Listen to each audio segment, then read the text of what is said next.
Welcome back to Making It Awkward. I'm your host, Jessica Wilson. You can watch this episode of Making It Awkward on YouTube and Spotify. Today's episode is a continuation of the conversations I've been having this year about farming and agriculture. My guest today is Great British Bake Off alum, Mike Wilkins. We got connected through his farm series that I found just delightful. Hi guys, it's Mike here, and this is episode 10. We've made it to double figures, which is amazing. Episode 10 of what we've been up to on the farm. Mike is a fourth-generation farmer working alongside his family on their farm, Nolands. Mike is also an advocate for the LGBTQ plus community within farming, was an ambassador for the National Farmers Union in 2022, and was shortlisted for the Young Farmer of the Year at the 2024 National Arable and Grassland Awards. We get to chat about the intersections of queerness and farming today. Mike competed in the 15th season of the Great British Bake Off, and having done so, will now be making his own wedding cake. Mike's baking style is both homely and wholesome. He likes making big, hearty bakes using high-quality local ingredients that can satisfy lots of people at parties and gatherings. He especially loves using seasonal fruits and edible flowers from his garden and farm. Mike, welcome to the show. Hello. Thank you for having me. Absolutely. I was talking to you beforehand about how I got into more the ag and farm space and was so delighted to see your reels about what you've been up to on the farm. Can we start with what you've been up to on the farm lately? Yeah, definitely. So we're going into the spring here. So we actually have literally just come back from the field now. We've been planting spring barley this morning, which hopefully will end up going for malting for beer. And we've been TB testing our cows this week. We've also started lambing. So that's kind of taking up all of our time. And then spring applications of fertilizer and chemicals have started going on. So yeah, the weather is getting better and it means everything is really ramping up on the farm. How much farm do you have? So we're a little small family farm with me, my mum, dad and my sister. And we own 650 acres in-house. And then we contract farm for neighbouring farms, another about 2,000 acres on top of that. And we also rent some grass ground for our livestock grazing as well. So we're a bit over 2,000 acres total arable, which keeps us busy. Definitely. I love that. I look forward to continuing with farming, but I would love to ask you a question or two about Bake Off, if you Of course. Of course I don't. Everyone loves to ask. It's true, but in the first episode, you had that lovely bouquet that you had on your workstation, and seeing you and Alison peer through it was like one of my favorite moments. And in that moment, I was like, Mike is the one I am rooting for. It looks like the two of you had a, lovely relationship. Was that true to the editing? Oh, absolutely. I just am so overwhelmed with how glorious a human being she is.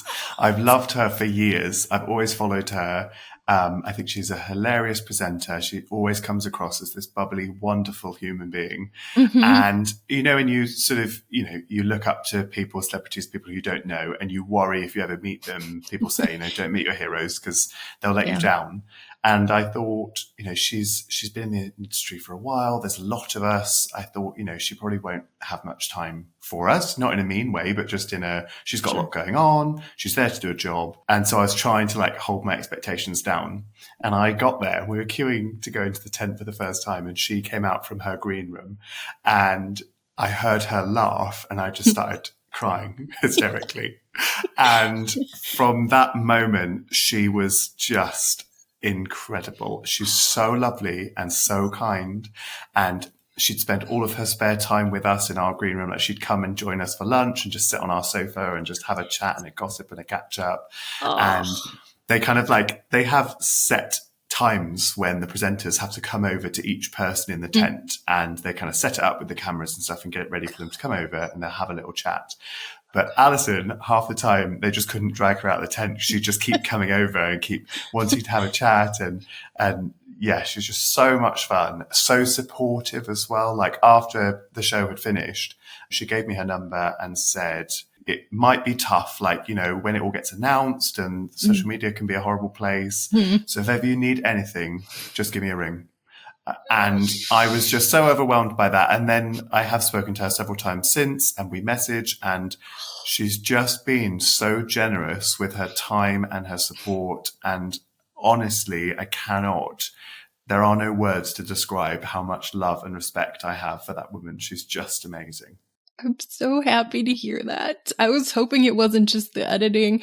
I've told many people she is who I want to be when I grow up. And it sounds like that's an appropriate aspiration. Oh my gosh, yes. I think everyone should aspire to be more Alison. She's like a firecracker. She's got so much energy, but she's so positive and full of so much love, and which is exactly what you need when you're in that super high pressure intensity, stressful environment. You just need someone to come over and be like, it's all right, Babs, you got this. She's great. Amazing. Yes, I think that you two were matching, or was it your baked goods were matching with her outfit one time? It's so cute. There was she always just comes over and tries to, like, she's just very good at, like, finding a connection with people. And she's, you know, I think everyone just immediately had a lovely spark with her. And yeah, like when I was making my popcorn cake, she came over, and she used to work in a cinema. So she's like, oh my gosh, I love popcorn. Let me have a go with the popcorn machine. And then she ends up taking my popcorn maker home, and she still makes popcorn with it with her son every night now. Because she loves popcorn so much. She's like, I need to get one of these. So I was like, I've got another one at home, because we had to buy a new one for the tent. I was like, you can have this one. It's fine. Yeah. So yeah, she's brilliant. That's great. So have you read her book yet? I have. So when oh gosh, that was so awkward. I was like, I read so many books. Like, have you read mine? No. So after that episode, when I was practicing before we went back to the next episode, I listened to her audiobook of it, and she narrates it. And it's brilliant. It's hilarious. It made me laugh. It made me cry. Like, going through some of the things in her life, she's lived through some amazing and heart-wrenching moments, and it's brilliant. I definitely recommend. And she's also written a novel since, which I've also read and is also very, very good. That only came out super recently. So yeah, I went back in for the next episode. I was like, I've read it now. I've read it, and it's gorgeous. It's glorious. Thank you. So she's forgiven me. That was amazing. I loved it. Okay. There seemed to be a lot of queerness on your season of the show. Were you expecting that? So I hoped there would be more than just me, because obviously I knew I was going to be there. But we don't meet. So we have like 2.5 months of practicing, developing all of our recipes before the show starts. But we don't meet any of the other bakers until like the day before the first episode. So I had no idea who else was going to be in there. And yeah, when I met everyone, and we had Christian and John, who I love both of them so dearly. And so, yeah, that made me really, really pleased. I was really happy. I did wonder whether there might be a trans person, because we still have never had a trans person on Bake Off. And we also haven't had that many female queer people in Bake Off.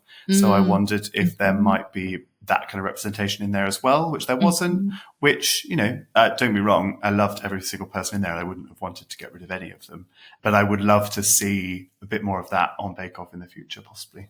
That's a good point. No, I appreciate that. What was it like to be out on the show? Absolutely fine. I think it wasn't really a thing at all, to be honest, especially not like during the process of it. The actual filming and everything, absolutely just not even a factor whatsoever, which is lovely. And I was slightly anxious before it being announced, especially in like the farming press and media, and not so much the farming press itself, because actually they tend to be really positive in the UK now, but the wider industry. I was like, I hope there's no like negative comments and things. And actually I was really pleasantly surprised by how wonderfully positive everyone was. So yeah, it wasn't, there was no issues there at all. I'm happy to report. That's great. Can you share a bit about the local and the wider farming community as far as how they view queerness and folks? Yeah, it's interesting. I think it's definitely changed a lot, even in my like I'm 29 now, and when I was at school, the culture around it was really terrible, really, really bad, and very closed and very just not accepted. Not even not accepted. It just sort of wasn't even acknowledged as a thing that exists. Yeah. And I think when I was younger, there was a long time when I wondered whether or not I would be able to work in the industry, or if I wanted to work in the industry, because I just thought I can't exist there.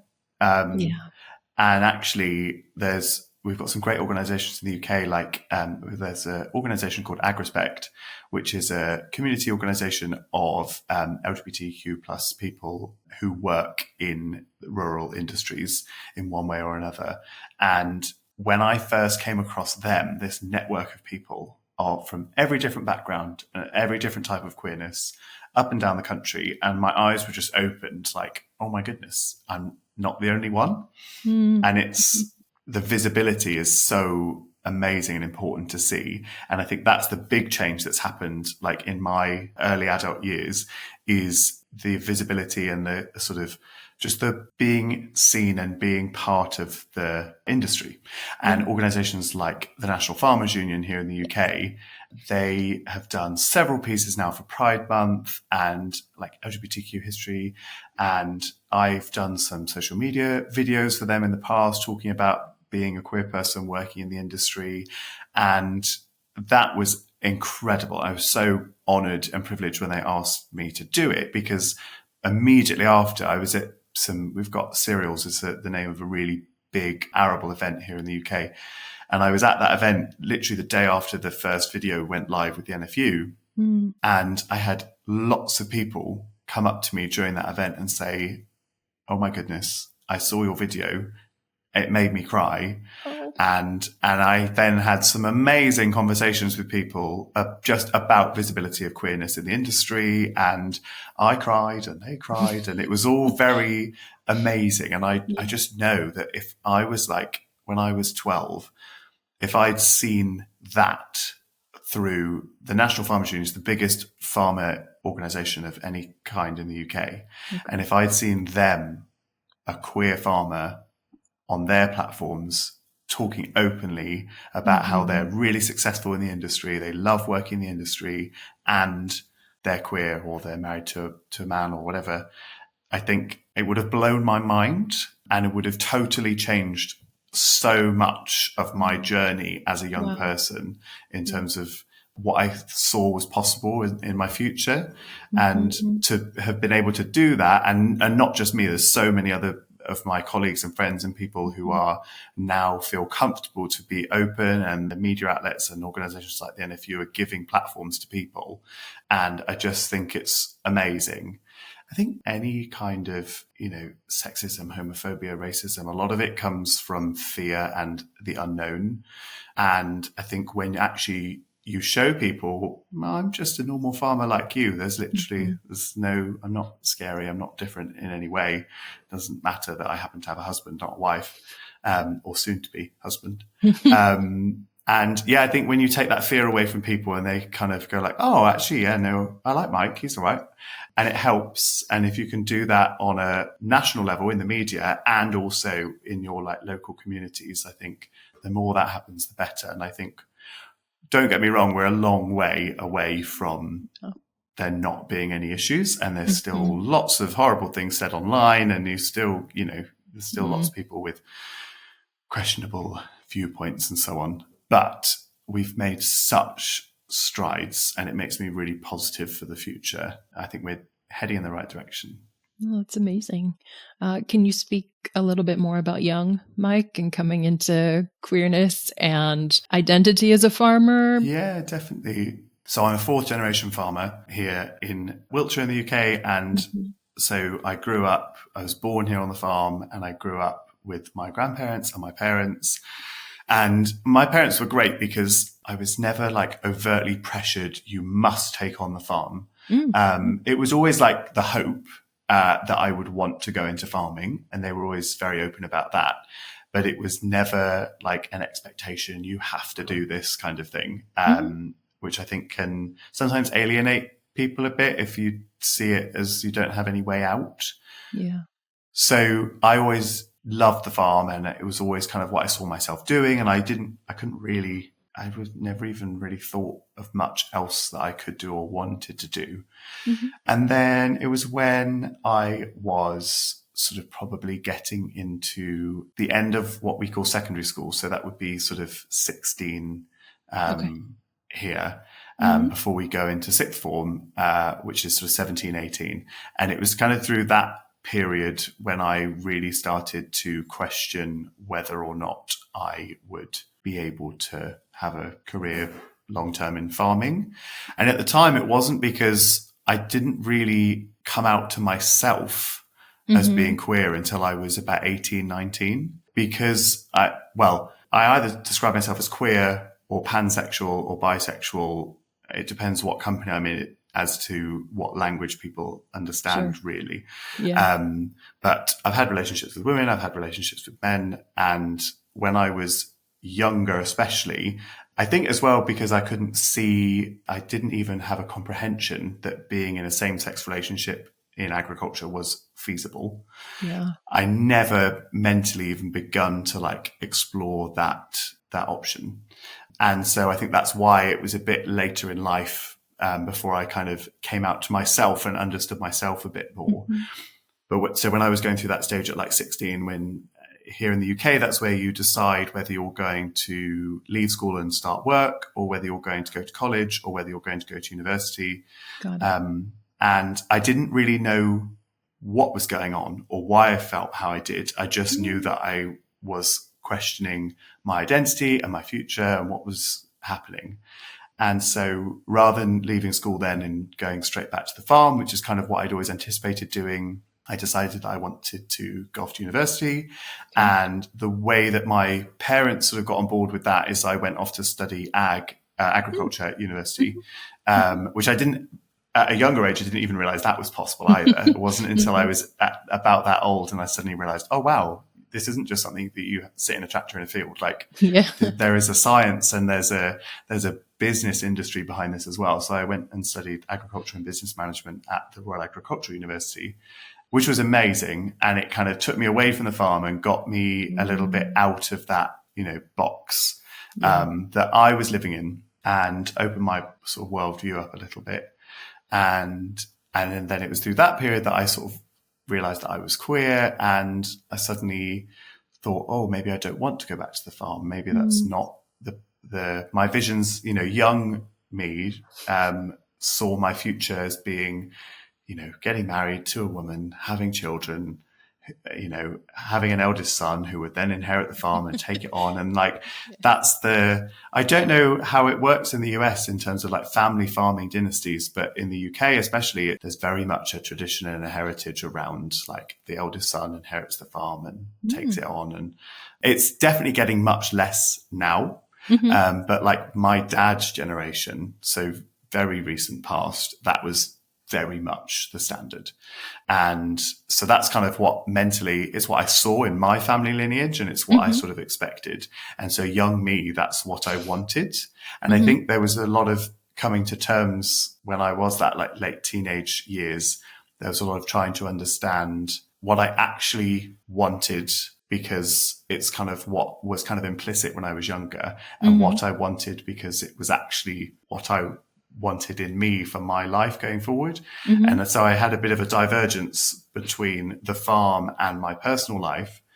So I went to university, and then I went off and worked in the charity sector for a few years away from the farm, because I sort of thought I'll have a few years away and I'll sort of see what happens and how I feel. And I'm so glad that I did, because actually I then came back into farming with an absolute love and passion and a complete knowledge in my core that it's where my heart lies and it's what I really want to do. But I also, in that interim period, I kind of got a much better understanding of myself. And so I was able to come back to the farm as, I think, a much more well-rounded human. And was then able to put my whole self into the farm a bit better and feel more comfortable with that. I don't know if I could have shaped myself fully just through the farm. And I'd like to think that maybe if I was going through the same process now, that maybe would be different, and I could do that in the environment of the farm a bit more. Mm-hmm.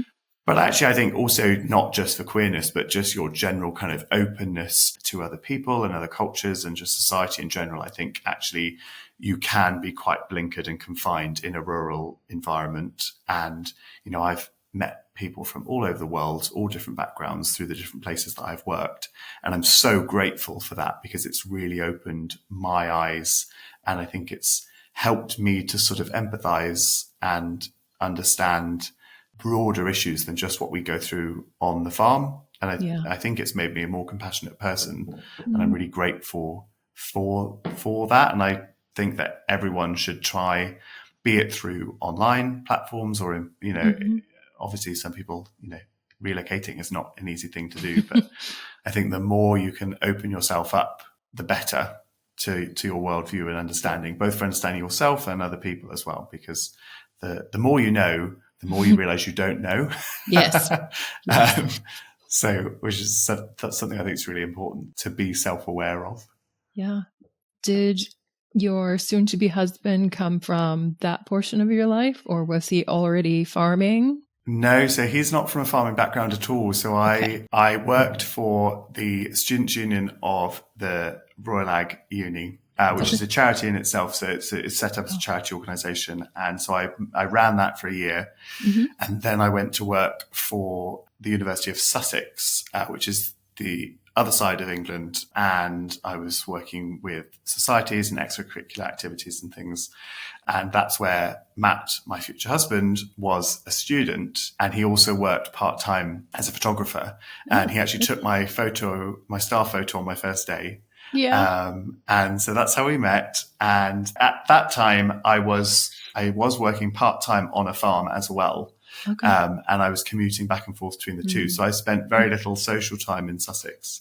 And one night I was meant to go out with a friend to a gig, and then they had to cancel last minute. So I had a free evening. So I went down to the student bar at the uni, and all of my colleagues and everyone was there, and it was really lovely. And Matt was there as well. And I sat down at the bar, and the seat next to him was the only one that was free.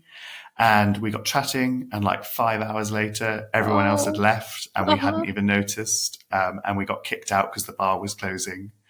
And we had, within a month, we'd basically moved in together, and that was 8 years ago now. Wow. And so we were living there for about 18 months. And then he moved back with me to the West Country. And we moved in together here, and he's sort of slowly been indoctrinated into farm life. Yes. And now he loves it. And we don't live on the farm at the moment. We live in a village nearby, but our plan in the next year or two is to move onto the farm at home. Wow. Which 10 years ago, I don't think I would ever have imagined could or would happen. And now I just feel so lucky that we get to do this and be here. So, I love it. How's he taken to farm life and animals and tractors? So he can't drive, actually. So he's learning to drive at the moment, which is good because we're very rural on the farm. So he needs to drive. So he's not done much tractor driving, but I keep trying to get him on. And he absolutely loves all of the animals, and his photography skills really come into their own. Right. So we get loads of beautiful photos of all of the gorgeous baby animals and things. And so he really loves them. And I think hopefully when we move to the farm sort of full time and he's on site a lot more as well, he'll be able to really kind of delve into that a bit more. But he's been an amazing help because he works in marketing, digital marketing and data analysis, which is actually a super important part of agriculture. So he's built our farm website. We've got an online farm shop, which he has developed, and he's developed loads of databases for tracking all of our planting schedules and our livestock birthing and all of these kinds of things. Wow. So he's not suddenly become stuck in the mud, West Country farmer, but actually his skill set has brought so much to the farm and the farming business, which is just amazing. Yeah, it's been very cool. That's amazing. Yes, your website is gorgeous if folks Oh, haven't thank you. seen it. Oh, yeah. It's so beautiful. And that makes a lot of sense. Not that you all couldn't have done the same job, but the photos are amazing. Yes. Oh, yeah. The photos so every photo on the website Matt has taken, and the whole website design and everything is all Matt's. And Matt designed our logo. And well, actually, my sister designed the logo, and Matt then sort of digitized it into a usable format. So they worked together on that, which again was really lovely. But yeah, I'm so proud of the website and how gorgeous it looks. And it's so lovely seeing the farm in those photographs and like looking so beautiful, because sometimes it is, everything's covered in mud and there's rubbish everywhere, and you just sort of think, oh God, we're never going to get through this. And then you kind of see those pictures or you get out in the field and you just pinch yourself thinking, wow, we're so lucky to be here and work here and thrive here. Yeah. For folks who haven't perused your website and seen all that you have to offer, do you want to share what all is on your farm? Yeah, so as I said, we do about 2,000 acres of arable. We've got a menagerie of rare breed native livestock. So the livestock are relatively new. We've only gone back into livestock farming within the last 5 years. Right. 100% driven by my sister and her passion for wanting animals on the farm. And my mum and my sister are the main drivers behind that side of the business. Okay. So we've got British white cattle. We've got Wiltshire horn sheep. And we've got Oxford Sandy and Black pigs, all of which are on the at-risk register in terms of breed extinction, and they're all native to the UK, and the sheep are native to our county. So we're really passionate about preserving those breeds and helping to the breed preservation, as well as producing really high quality, sustainable meat produce here on the farm, and tying those two together. We've also got goats, which are not native. They are Boer goats. And we all question why we have the goats. Yeah. They're adorable. They are so adorable. Yeah. And my gosh, do we love the goats, because they just bring so much happiness. They can be a real pain. And they can be very loud. And we do often have conversations saying, do we need the goats? But we do love them. So we would love to get some native goats on the farm. Would be brilliant. But we've already got enough different types of livestock. We always joke, Dad never knows quite how many animals we have on the farm, because Chloe doesn't like to tell him the actual numbers. Otherwise he'll panic a bit too much. So we've got the livestock, and then also we've got an equestrian yard. So we've got about 30 stables on the yard, and we've got an exercise arena and a canter track and so on. So we produce a lot of hay and straw in small bales to feed into the equestrian yard, and we just rent all the stables out, which my mum primarily manages, which is really lovely. And it's a great diversification to have on the farm. Just to kind of diversify our income streams. And then we've also got a couple of holiday cottages here on the farm. And then we've got one down on the North Devon coast, which is in Westwood Ho, which is just beautiful, absolutely gorgeous. And it's my mum and dad's just absolute paradise. They love going down there. So we're so fortunate to have that. And I just feel very, very lucky that we get to have use of that as well. But most of the year it's rented out. And that's sort of pretty much everything. Obviously with the livestock, we've got our own online click and collect farm shop. So we're very fortunate in that we've got a slaughterhouse in about 5 miles away in one direction and a butchery in 5 miles the other direction. So the animals, they barely leave a few miles from the farm, let alone the county. So it's hyper local. And the butcher that we work with, he's absolutely fantastic. And so everything is all packaged and labeled. And so we sell directly to the public ourselves on farm. And also we sell to local pubs and things like that as well, like restaurants and things, which is amazing. So that's been a really exciting kind of development and extra strands to the farm. And the next step to that, which we're working on at the moment and have been for ages, is we would love to open a farm shop and like farm restaurant cafe. So that's kind of been a dream of ours for probably about 15 years, and we're going through the kind of planning and feasibility options for that at the moment. So that's our kind of next steps into the future, hopefully. That's amazing. How far are you all from like a town? So we've got a little town that's about 8 miles from us, so not too far. And then there's, we've got Bath, which is our nearest city, which is beautiful, and that's about 45-minute drive away. And Bristol is about an hour, and it's only about 2 hours to London from here. So although when we're actually on the farm, it feels like we're in the middle of nowhere. There's nothing for miles, but actually we're quite well connected, which is lovely. So yeah, we've got the best of both worlds, I think. In your holiday homes, the two were they on the farm? Is that? Yes. Yeah, so we've got 2 here on the farm and one down in Devon. Actually, the only one is operational on the farm here at the moment. We've got another one which we're renovating at the moment. Nice. So hopefully that will be up and running very soon. Do folks get waken up by chickens and goats in those ones? They don't. They're slightly along the lane, which is good. But we have all of the livestock are kind of all grazing in paddocks all the way around, so people get to come and they can come and say hello. And the field around the lane here, we normally have the baby goats grazing out there. We have little signs on the fence that say, "Please don't feed the goats." Sure. But when you walk by, they all bleat so loudly and follow people along the fence, and people love coming and sort of saying hello to the little babies. Yeah, which is very cute. Right. When we don't have them, they're amazing. We don't have to care for them. We can drop in, on them when they're not eating any of our. That is the thing. I feel like that a lot of the time because, as I say, my mum and my sister do most of the care for all the livestock. So I kind of get to go in and cuddle them when they're cute. And then they do most of the hard work of looking after them. It's only when something's going really wrong or something's escaped that I'll get a phone call and be like, "Please come and help." Got it.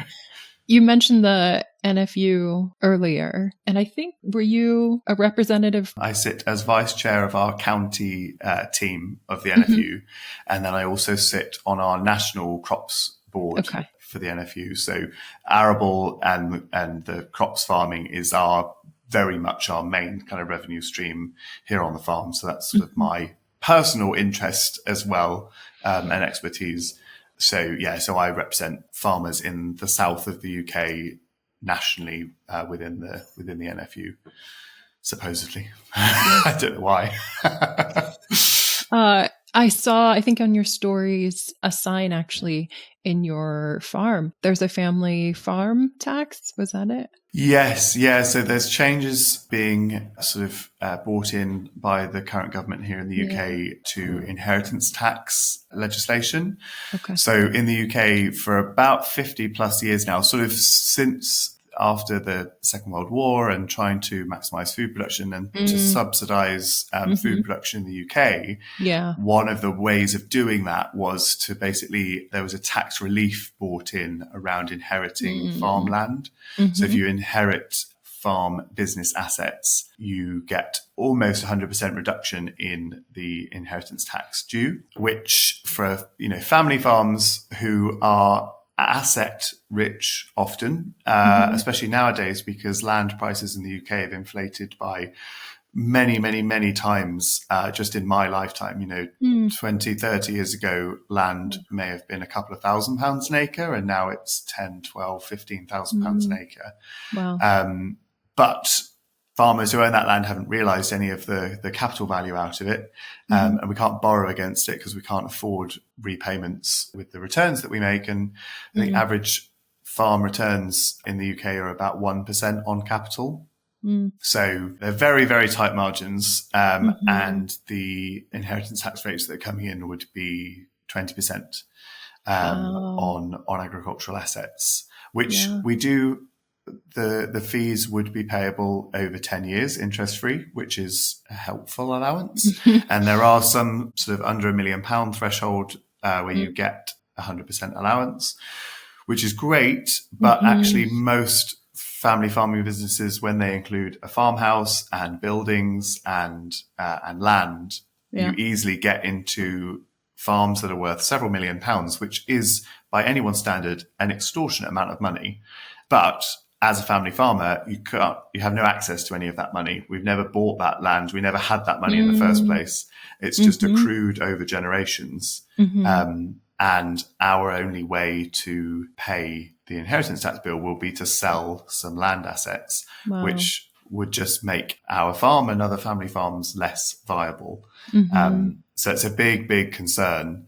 And, when you're making 1% return on your assets and then suddenly you have to pay 20% in tax over 10 years, that's still 2% a year, which is still double the profit that you're making. So it wipes out your profit for a decade and more. So it's a really difficult situation that a lot of farmers are facing, and there's big concerns in the industry at the moment. The idea behind scrapping or changing the allowances that the government have is to stop big wealthy investors from buying up huge swathes of land in the UK and benefiting from the inheritance tax reliefs, which has been a big issue here, and is something that the vast majority of farmers would support stopping that, because actually it's meant as part of why land values have inflated so much. It's priced most farmers out of the market, and people are benefiting from our industry financially without contributing that much to it often. The problem with the way in which the policy is being brought in is the reliefs are still there up to 20%. So if you own big farming assets, you're going to save less money, but you're still going to save a lot of money. Whereas for a small family farm who have no cash assets or reserves to pay the tax in the first place, it's just going to mean selling the farm. And then those big investors that you're trying to disincentivize will be able to buy up that land. So it's the rationale behind the policy I and a lot of farmers really strongly agree with. Our big argument is the way in which the parameters of the policy that they're introducing, we don't think is going to solve the issue they're trying to solve. But the government are being very, very close-eared at the moment in wanting to listen to any suggestions on how to potentially raise the money in a different way, which is very frustrating. And then also another massive hammer blow to farmers in the UK this week is our main form of subsidy has been pulled. The scheme that has been introduced over the last couple of years to replace the schemes that we used to have when we were part of the EU, that has now been closed with no notice on Wednesday this week. So that's put the whole industry into even more of a free fall at the moment in terms of how we plan going forward, really. So so it's a difficult time to be a farmer in the UK at the moment, which makes me sad to say, because I love our industry and I want it to thrive and I want the people in it to thrive, and that's really tough at the moment. Was that related to, I think, a mental health story that you had? I mean, there's a lot of concern around mental health in the industry at the moment. A horrible fact of the reality of the changes to inheritance tax here in the UK, they're proposed to come into place from the 5th of April 2026. And there's a lot of farmers here in the UK. The average age of farmers is quite old in the UK. And I know a lot of people whose grandparents are in their 80s, 90s, who own the farm outright, don't have very long left to live anyway because of age or health conditions. And if they survive past the 5th of April last year, the tax that becomes due will cost their family their farm. If they pass away before that date, they can save their family farm.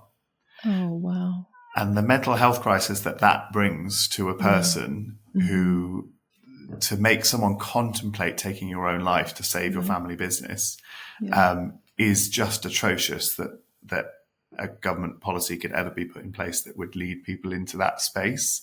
And there's a lot of conversation that's being had around that, especially in the NFU, in the industry at the moment, to just try and encourage people to talk and to get advice and to seek other routes through this situation, and that taking your own life is never, ever, ever, ever, ever the solution.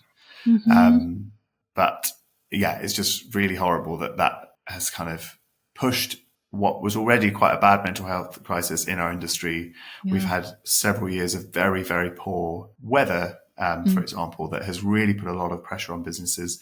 The volatility around markets with what's happened in Ukraine and globally, there's been so much impact that farmers have been really struggling here. And I'm really proud of the NFU as an organisation, for example, at the stance that they have taken on the importance of mental health and talking to your fellow farmers, talking to people, talking to health experts. And again, I think there was very much a culture in our industry and in the UK in general of sort of stiff upper lip, carry on, don't talk about it, you'll be fine. And we're beginning to break that down. And yeah, it's work that the NFU is doing is definitely super helpful for that. And there's lots of mental health farming charities here in the UK, which are really helping as well. But yeah, when the news came this week of the loss of this subsidy routes, I think that's just been another complete shattering of so many people's mental well-being of, thinking that they had options in terms of the cash flow and financial viability of their business that's now been taken away. And yeah, people are struggling. So I think the main message of the NFU and of me and colleagues and friends I have in the industry is just let's talk about it and don't struggle along. We are doing things and we are, everyone is here for everyone else. So that's the hope and the push. Yeah, that's really heavy. How do you all get together and cope and find joy? I think there are some really brilliant events and socials, and also socials that are linked to working groups and things like that, be it through county meetings and groups within the NFU. We have a lot of farm clusters all across the UK, where neighbouring farms work together, either on environmental or social, economic areas and things. And so I think there are lots of different formats and ways in which farmers do get together. I mean, the culture in the UK is, go to the pub and have a pint and have a chat. And it sounds sort of a bit cheesy, but actually it is so important. And it's something that you really do try and encourage people to do. And I think also just trying to incorporate it into daily life as well. I think there's always more that we could do really in terms of socializing and de-stressing and decompartmentalizing the kind of the farm, especially when it's a family business and your whole life, family, social work revolves around a place that is also a business. It can be hard to kind of disconnect from it. But I feel really lucky because having worked and lived and been to so many other places, I've got good networks of friends and people outside of farming as well as in farming.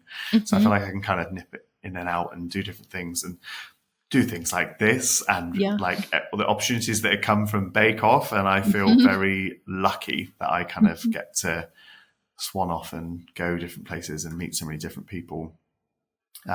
So yeah, I think it's important that we try and do more and more within our industry in the UK to get people out and away from the isolating headspace that can be the farm.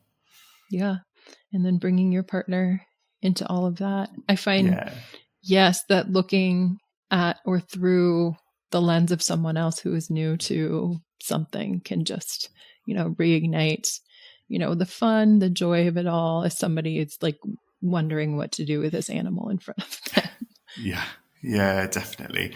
That's the thing is I think there is so much joy to be had in this industry. There's so much beauty in it, new life, and be it seeing the birth of a baby lamb or when your crops are growing, when it's a beautiful day. There's so many amazing things, but there's also the hard days. There's the days when you have to watch animals suffer or animals die through illness that you can't prevent, and when the weather is atrocious and you have damage to crops, and trying to kind of balance all of those different things in your mind and in yourself and in your daily life, and to process the good and really hold on to that and suck every ounce of joy out of it and really appreciate it, and to help give you that boost to deal with the more difficult bits, I think is really important. But there's so much out of our control in this industry. Everything is kind of powers that we have no control over. And so you can't plan what mental state you're going to be in when you're facing your next challenge, because you don't know when it's going to come. So I think having a good network of people around you And again, here on the farm, we're so lucky, and we are sort of the like absolute typical kind of perfect example of a family farm here in the UK. And it really is me, my mum, my dad, my sister. My sister's getting married this year, and her husband to-be works full-time on the farm. So it is very much our sort of family unit, and we all get on very well. And I feel very lucky to kind of have that support and love here. Yeah.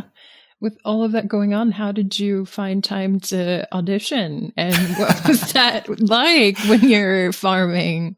Well, I mean, actually, it was almost because of that, really, because of that family network here. Because they all knew that I was auditioning, and that when I got on the show, they all knew, and they just helped in terms of, you know, everything at the farm just carried on.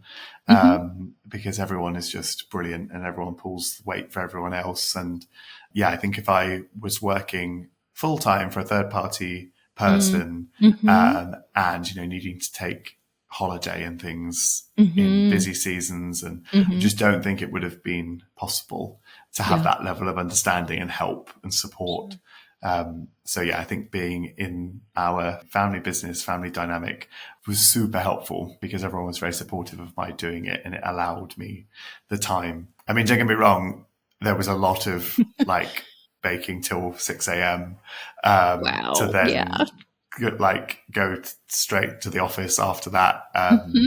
There were a few nights where I didn't sleep at all, and I was just doing practice all the way through, and then into a day of work, and then practicing again. Which was insane, and I don't recommend it to anyone. It was very stressful at times, especially like the audition process was really good fun, and every single person involved in the production of the show are so lovely and so passionate about the show. You can tell that they really love it. And I think when you watch it, it comes across as being a real family and a real positive environment. And I was kind of skeptical and worried as to how genuine that would be, you know, living it. And I'm so pleased that it is every bit as wholesome and supportive and family-like as it seems. And honestly, everyone who works on the show, you can tell how much they love it, and what a joy and privilege it is to work on that show. And everyone just makes you feel so welcome and so positive. And so even when it is stressful and overwhelming, you kind of just keep having to remind yourself, this is an opportunity that I will never get again. And it's such a privilege. And at the end of the day, it is only cake. So it doesn't really matter that much. And I'm just, you know, here to have fun and to embrace every single moment of the opportunity. So yeah, it was such a weird dichotomy of kind of feelings and emotions all kind of squished in together. But yeah, I feel like lots of people have asked me, like, have said, as a farmer, like, how on earth do you have time to be away? And I was like, because I've got the best family who just did everything.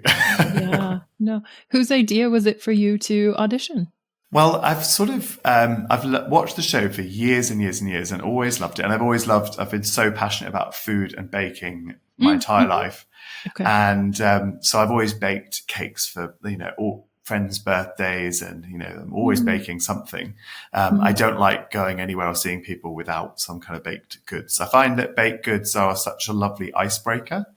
I can be quite an anxious person in a new group of people, or a big group of people. And I find if you walk into a room with a biscuit tin full of homemade cupcakes, suddenly everyone are kind of immediately, you have a little extra kind of positive start to a conversation. So I've always loved that.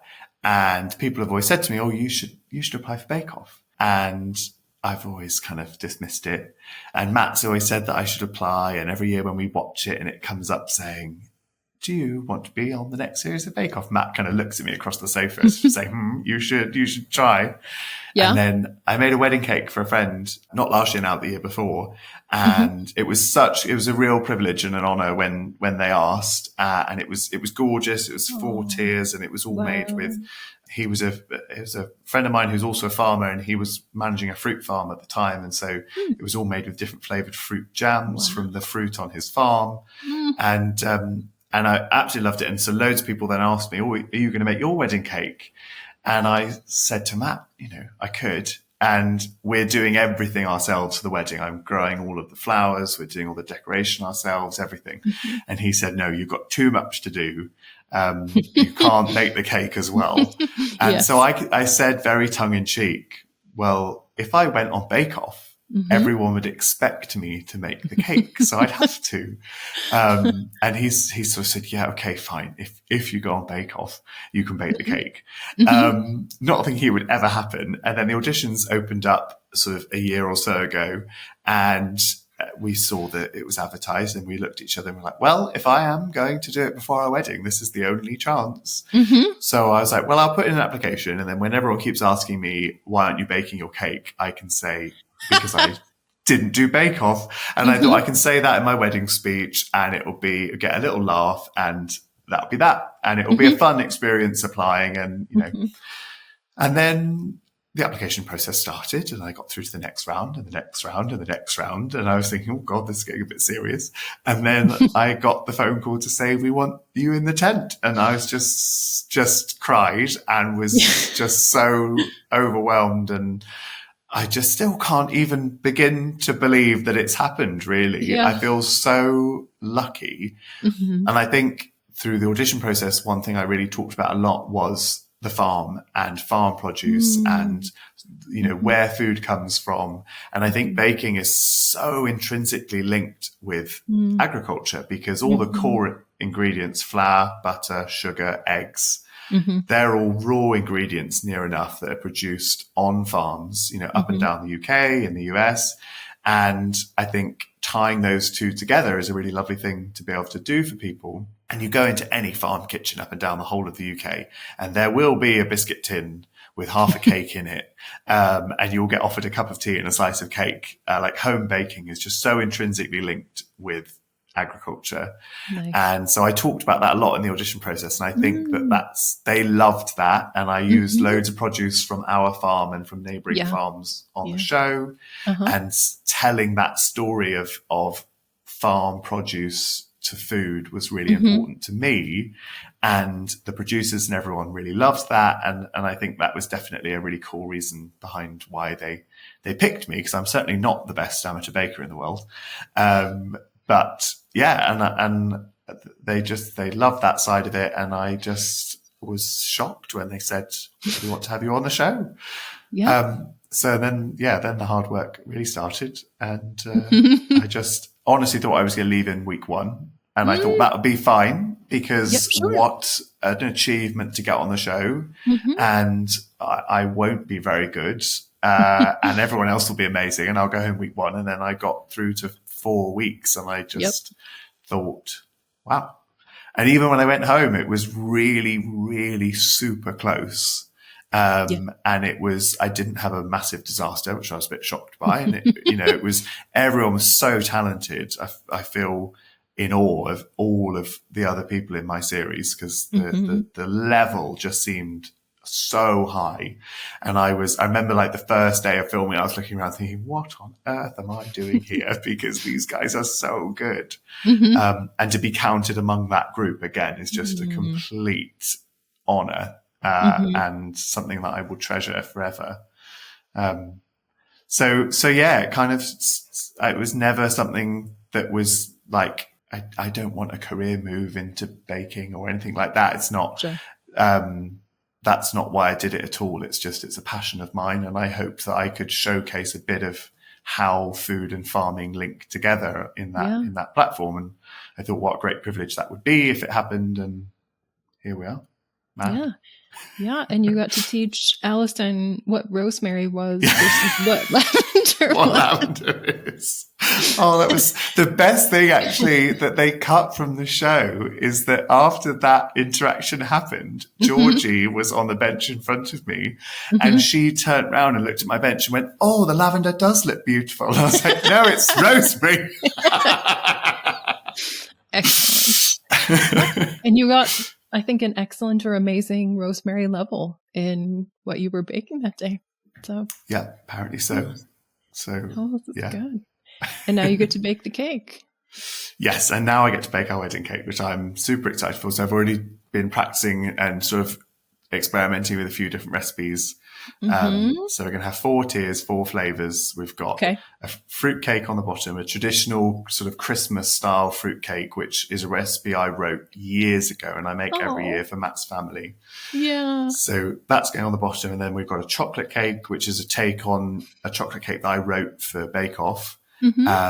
And then a coffee cake, which I'm still working on, because chocolate's my favorite, coffee is Matt's favorite, and then topping it with a lemon cake on the top, which I'm making gluten-free because my sister and a few friends are gluten-free. Yeah.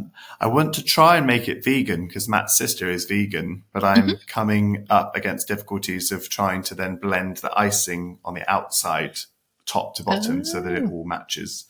So that's still TBC as to how that will work out. But yeah, so hopefully, and also worst case scenario, I have got 11 very good bakers coming to the wedding. So, so they will be able to tidy everything up and make it look presentable on the day if necessary. What a reunion. Oh, I know. We cannot wait for the photos at all. It's going to be amazing. Yeah. I'm so excited. I feel so lucky to have been able to see them all so many times since the show. And after we finished filming, but before everything got announced, everyone came and spent a weekend here on the farm. Wow. They stayed in the holiday cottages here, and we had, everyone brought their kids and their partners, and Hazel brought her grandchildren, and we had like people on the sofas and people on the floor, and it was a proper like squishing everyone in because it must have had like 30 people, and we went all around the farm and they met all of the goats and all of the animals, and it was just so lovely to kind of have everyone together in that environment here. So it'd be so lovely because we're getting married here on the farm. It'd be so lovely to have everyone back again. And we've done several meetups and things since. And they're honestly the most, Matt has always kind of joked to say that Bake Off, like even Bake Off auditions, he said it's like the best like speed dating for microphones. Oh yeah. Because the type of people that go on the show is just like, they're just your perfect people. I'm so lucky to have been given this group of glorious, gorgeous human beings that I get to call friends now. They are all amazing. That's wonderful. This was amazing. Thank you so much for taking time out of farm life to come and talk with me. Thank you so much. When I had your message, you messaged me a couple of times and you left me some nice comments on videos and things, and I immediately was like, "Oh, this seems like a very lovely human." Oh, thank you. And I was just it was like early on when I was kind of getting social media growth and people were commenting and things, and you did stand out in some of the lovely comments that you sent. And so when you then said about doing the podcast, that made me very happy. So thank you so much. It's a real privilege to be here. Absolutely. Oh, this has been great. Please keep us updated with all that is. And if folks aren't following you, start now. Start now. Please do. Mike SQW on Instagram. And follow our weekly What's Happening on the Farm updates, as well as wedding and everything else. Yes. It's all amazing. And your trips, they've been great. Yeah, I feel like this year, for some kind of obscure reason, I am going abroad quite a lot because I went away for a friend's 30th and then my brother-in-law to be's stag weekend. And we've got a few more international trips planned later this year as well. So, nice. Which is not normal for me normally, but I'm loving it and it's very exciting. That's great. All right. Thank you so much. Thank you. Thank you very much. Thanks so much to Mike for coming on the show, and we all send congratulations and well wishes for the upcoming wedding. You can find the links that Mike and I mentioned in the notes for this show. This has been Making It Awkward. I'm Jessica Wilson. If you like this episode, you can leave a review on Apple Podcasts or comment on both YouTube and Spotify. You can also support the show by rating, reviewing, and following the show. The show was edited and mixed by Jen Jacobs, who also excitingly produced this episode. This podcast is supported by Patreon members in the legacy of Sacramento Outboard Services.